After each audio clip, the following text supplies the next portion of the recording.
नमस्ते। हम बात कर रहे हैं परवरिश पर। पिछले एपिसोड में हमने बात की थी, हम इस संतान निर्माण पुस्तक की भूमिका पर हमने बात की थी। आज हम इसे कंटिन्यू करते हैं। तो संतान निर्माण यानी परवरिश के प्रभावी सूत्र, हम इस पुस्तक के प्रकाश में सारी बात कर रहे हैं। इस पुस्तक को मैंने लिखा है। ये पुस्तक आप प्राप्त कर सकते हैं इस नंबर पर व्हाट्सएप करके। और हम बात करते हैं संतान निर्माण की भूमिका। संतान निर्माण या परवरिश एक कला है और एक विज्ञान भी। हमें कुछ बुनियादी सिद्धांतों को समझने की ज़रूरत है और हमें परवरिश पर टिप्स देने वाले बहुत सारे वीडियोस आपको मिल जाएंगे, बहुत सारी किताबें भी आपको मिलेंगी जो बताती हैं कि परवरिश कैसे की जाती है। लेकिन कैसे से ज़्यादा ज़रूरी है क्या, परवरिश क्या है, बच्चे के साथ हमारा संबंध क्या है, इंटरपर्सनल रिलेशनशिप क्या है, उस अंतर संबंध को समझ के यदि परवरिश की जाती है तो वो परवरिश एक बेहतर परवरिश होगी। तो हम उस भूमिका को आज कंटिन्यू करते हैं जो हमने पिछली बार बात की थी। तो हम कुछ भूमिका के भी बहुत अलग अलग डायमेंशन पे हम बात करेंगे। तो पिछली बार हमने बात की थी, उसे हम कंटिन्यू करते हैं कि परवरिश एक कला है, परवरिश एक विज्ञान है, परवरिश के कुछ बुनियादी सिद्धांत हैं जिनमें सबसे महत्वपूर्ण बात है कि बच्चे वो नहीं करते जो हम कहते हैं, बच्चे वो करते हैं जो हम करते हैं। तो हमें एक अच्छे संतान के निर्माण के लिए, एक अच्छी पेरेंटिंग के लिए ज़रूरी है कि हम अपने भीतर कुछ बुनियादी परिवर्तन लेके आए। अपने भीतर जो हमें बच्चे से करवाना है वो हमें वो पहले करना है। एक माता पिता होना एक बहुत बड़ी बात है, एक बहुत बड़ी घटना है। इसके लिए ज़रूरी है कि हम अपने भीतर, अगर हम अपने भीतर जो परिवर्तन लाते हैं तो निश्चित रूप से हमारा जीवन भी बेहतर होता है, हमारी लाइफ भी बेटर बनती है। तो अगर हम अपने बच्चों के लिए अपने भीतर कुछ परिवर्तन लाने को तैयार नहीं है तो फिर हम अच्छे माता पिता कहलाने के लिए हमारी योग्यता नहीं है।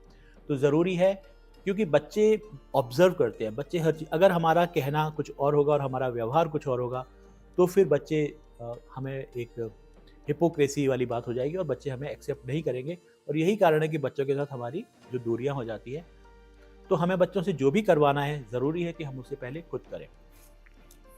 पुस्तक कहती है, करते हैं वे अनुकरण, न देना कोरा ज्ञान, कला और विज्ञान बताती है संतान निर्माण। तो एक नए इंसान को निर्मित करने के लिए हमें कुछ चीज़ें बुनियादी रूप से बदलनी हैं, क्योंकि बच्चे हमारे आचरण से सीखते हैं।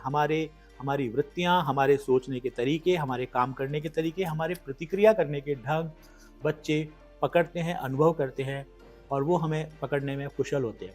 बच्चे हमसे सफलता और आनंद के उच्च शिखर तक पहुंचने का नज़रिया भी ले सकते हैं और नाकामी और दुख का नज़रिया भी लेते हैं। बच्चे हमारे आचरण का अनुकरण करते हैं। जब हम क्रोध करते हैं और बच्चों को कहते हैं गुस्सा मत करो, हम फ़ोन देखते हैं और बच्चों को कहते हैं फ़ोन मत देखो, तो हमें बच्चों को हाँ प्यार से ये कह सकते हैं कि हाँ, मेरे लिए फ़ोन देखना ज़रूरी है और मैं इतनी देर फ़ोन देखूंगा, ये मेरा ज़रूरी काम है, लेकिन तुम अभी इसके लिए छोटे हो। ये बात बच्चे को बता के, समझा के हम प्रयोग कर सकते हैं, ऐसा भी नहीं है।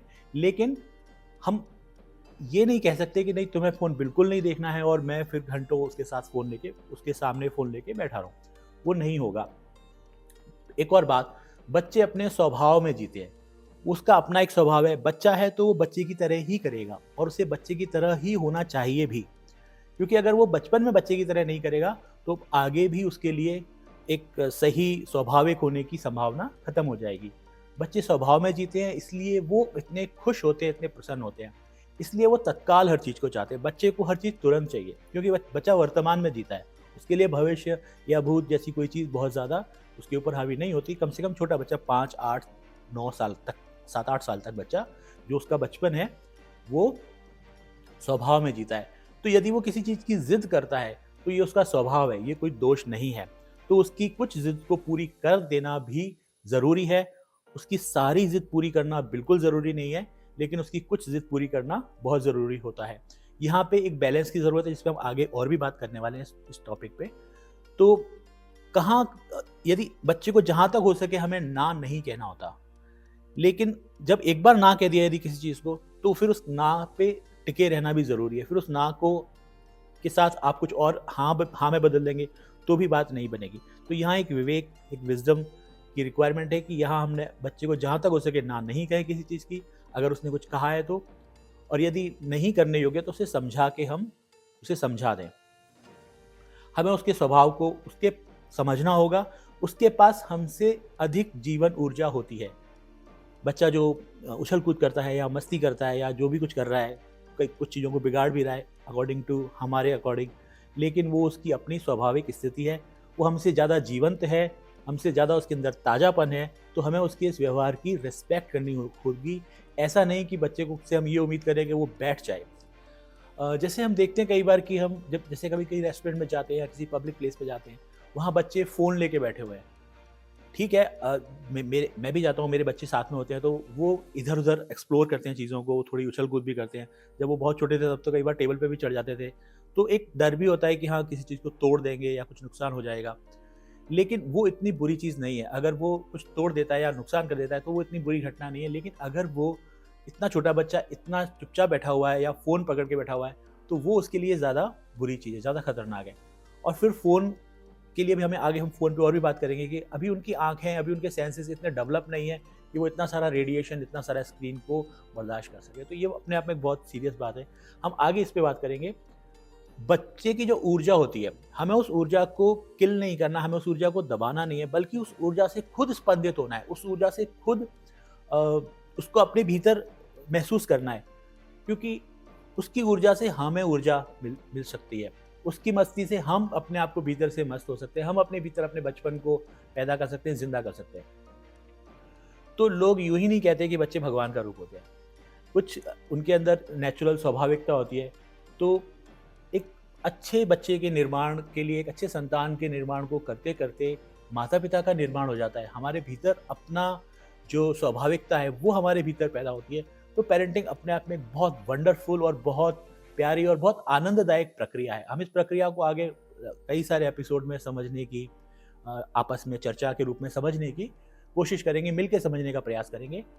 तो संतान निर्माण, बच्चे हमें क्योंकि बच्चे हमें देख के सीखते हैं, इसलिए संतान की उत्पत्ति से पहले हमें खुद का परिष्कार करने की ज़रूरत है, खुद को समझने की ज़रूरत है, खुद पे काम करने की ज़रूरत है। और खुद पे काम करने का जो पहली चीज़ है बुनियादी, वो है हमें बहुत सारी व्यर्थ मान्यताओं से मुक्त होने की ज़रूरत है। बहुत सारी जो गलत पूर्वाग्रह, दुराग्रह हमारे भीतर जो हैं, उनसे खुद को खाली करने की ज़रूरत है।